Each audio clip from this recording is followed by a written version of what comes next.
Morning, ladies and gentlemen. Welcome back to Sandy Bottom Homestead. Hope your day is just as beautiful as it was yesterday and the day before. It is 85 degrees in coastal North Carolina, and it's going to be an interesting one today. We got to have a conversation. So we got a comment the other day, and it just kind of it reminded me of something. And somebody had commented that they were treating for some kind of pest. And then another person comes in and says, why would you poison your garden like that? The damage to the leaves will not bother the harvest. So we're gonna unfold all of that today. Fortunately for us, there are some sections of the garden that we can talk about that with. And then fortunately, there's other sections that we can't apply that to. First and foremost, what I want to do is I just got to say this right off the bat. This is my garden, and this is how I handle my garden and my feelings. This is what I'm going to say today is based off of my experience with both gardening food and other things that I've grown in my lifetime. And if you don't find it to be true or it bothers you, you know where the button is. You can get out of here, but I run my channel based on what I believe and what I witness and observe and what I think. And so I'm so glad that a lot of people are with me that kind of have like-mindedness or open mind to kind of see what my opinions are, this, that, and the other. But I want to start with the damage to the leaves. So here's our squash, and it is definitely, you know, it's an uphill battle. Everybody knows that about squash. So you can see we've got damage to this leaf, and then we've got damage to this leaf, and this leaf, and this leaf. And I'm making sure I'm staying on the same plant here, and this leaf, and this leaf, you know? Now, granted, there's no damage on many, many, many other leaves, and the plant itself has more undamaged leaves than non-damaged leaves. But as I find a pest, to say this, if you think that a damaged leaf does not bother your harvest, you are poorly mistaken. Again, this is my opinion. This is how I operate in my garden. This is why I use organic pesticides. Because if the leaves have a job, they have two jobs as a matter of fact. One job is, I'm about to get stung by a bee. One job is about to get stung by a bee. But so one job is the plant is going to collect nutrients to feed the roots. You know, it's just this whole process, and it gives energy to the plant to create the fruit so we can harvest it. So that being said, if you have leaves that are overly damaged that do not have enough surface area because they have a lot of holes in them, there's dead spots, this, that, and the other, then you can see that they won't be able to uptake the nutrients, and you will get a diminished harvest. I mean, that's just how it is. So the goal is to try and mitigate that and eliminate as much of that damage as possible within your garden and your plants. However you see fit. You may use pesticides, you may use organic, non-organic, hand picking, companion planting, trap crops, you name it. There's a multitude of methods. And now, right off the bat, I don't believe that any certain method is the best method. I think that a combination of methods works great. I don't really, in my garden, subscribe to any certain method for anything. I like to mix a bunch of different things together and create that.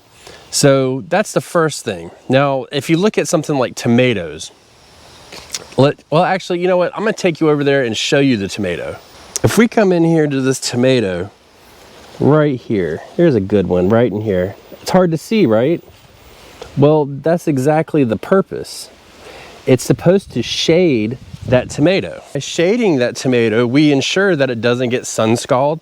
I mean, like here in North Carolina in the middle of summer, it literally will get so hot that the inside of the tomato, when it is actually ripening up and it is basically ripened, can almost boil inside and cause it to burst. So there's multiple reasons why tomatoes will split, but that is one of them.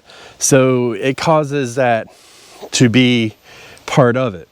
So it gives it that protection, it shades it, it keeps it significantly cooler. I mean, why do you think this time of year I stand over here in the shade instead of 15 feet over here in the sun, right?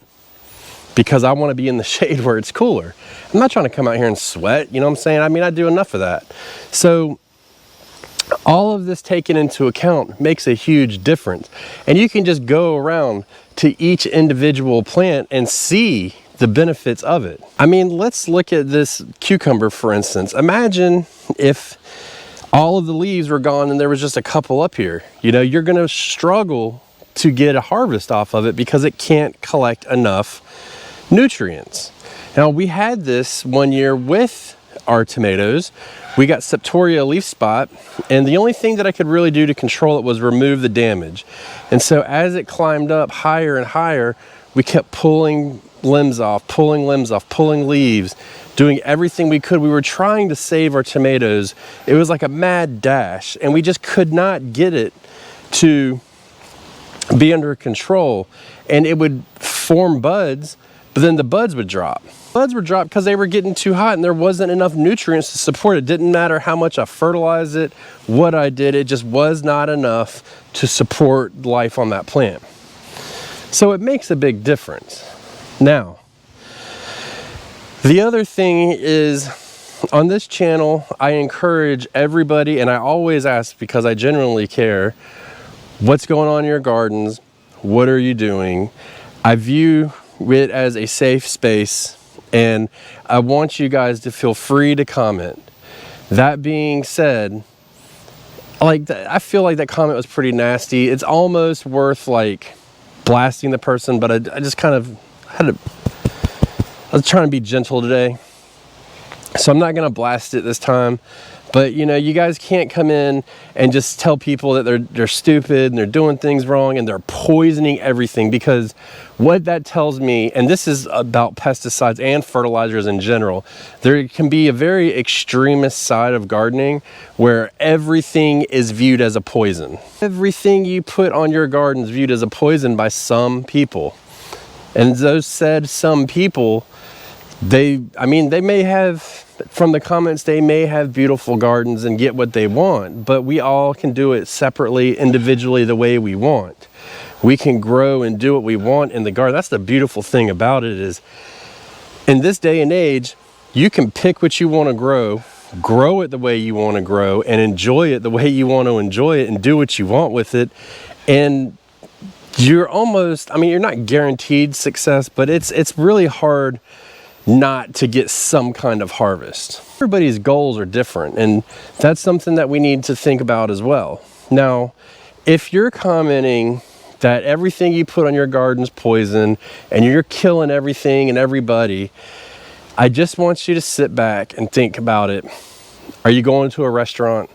Are you buying food from the grocery store? Are you doing everything you possibly can to eliminate it from your lives? Because I bet you're eating more poisonous foods than you realize, versus us in our gardens using organic pesticides or organic fertilizer, even synthetic fertilizers.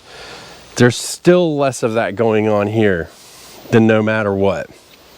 So, my plea is to be respectful to people. I've said in the past, and I'll say it again with a little bit of clarification, I've said many, many times, I personally do not care what you do in your garden. And what does that mean? That means all I care about is the fact that you're growing a garden. It means I want you to be happy with the way you decide to grow in your food in for your house, for your family, for you, for whatever reasons and whatever method you use. I got no judgment. like I said, we all do it different, and that's the beauty of it in this day and age. It has come to light in the past 100 years that there's multitude of ways to grow a garden and do different things and schedule it and plant it and treat it and fertilize it and harvest it and cook it and preserve it, and you know, the list can go on and on. But don't come out here and get extremist on us and say, hey, you're poisoning everything and this is bad and this, that, and the other, you're doing it all wrong. It's like, this individual is doing what they think is best and they're comfortable with it. And I have the utmost respect for somebody that's going to come out and actually say that and be honest. You know, I don't think you should be attacked. And it's not cool, man. It's really not cool, because in the grand scheme of things, if you're doing it appropriately, and again, this is my opinion about appropriately, if you're doing it appropriately and you're not over treating and you're not just laying it on there for no reason, I think you can put anything on your garden and it doesn't really matter. I don't think you're poisoning it. You know, as long as you're conscious minded and you're doing your research, that's what counts. I think it's a good question to ask. When you treat in your garden, to pick your pesticides and fertilizers, what do you go by to make that decision? I don't care what you use. I want to know what you decide, what makes you decide what product, what compound, what chemical, whatever to use. You know, what is it that drives you? Are you just seeing somebody on YouTube and copying them? Are you getting ideas from other people and then researching it?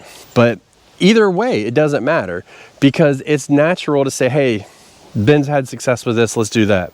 Or, you know, Bilbo Pete down the road did this and I want to do it. Or Susie, you know, I mean, it makes sense to do that because there's so many options out there.